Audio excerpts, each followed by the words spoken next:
Hindi matatapos sa 4 na gym bags ang trail ng 612.5 million pesos na confidential funds ni Vice President Sara Duterte. Ito ang binigyang diin ng House Prosecution Panel kasabay na pagtitiyak na mas maraming ebidensya ang ipipresenta sa mga susunod na linggo kung paano ginastos ang pera.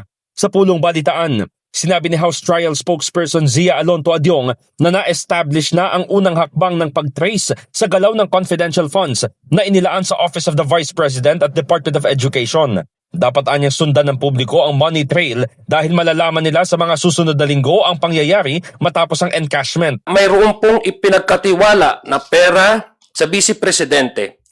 Ito ay nawaldas. Mahalaga po ito dahil kasama ito sa pagpapakita ng pagdaloy ng pera mula sa Treasury patungo sa palad ng Vice Presidente.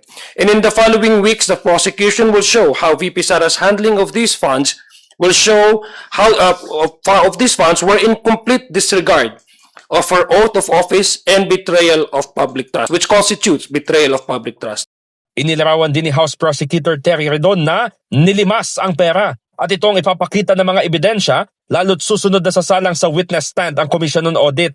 Punto ni Redon, mahalagang nailahad ng 2 dating branch managers ng Land Bank of the Philippines na unusual ang encashment ng pera dahil doon lamang sila nakakita ng ganoon kalaking halaga ng transaksyon. So mapag-uusapan po dito yung pong paraan kung paano po ginamit yung pong 2022 confidential funds, yung paraan paano po ginamit yung 2023 confidential funds, bakit umabot sa notice of disallowance at decision with finality yung 2022 confidential funds at bakit merong ongoing ND yung pong 2023 confidential funds. At malinaw po, yung nakita natin from the COA document itself, no?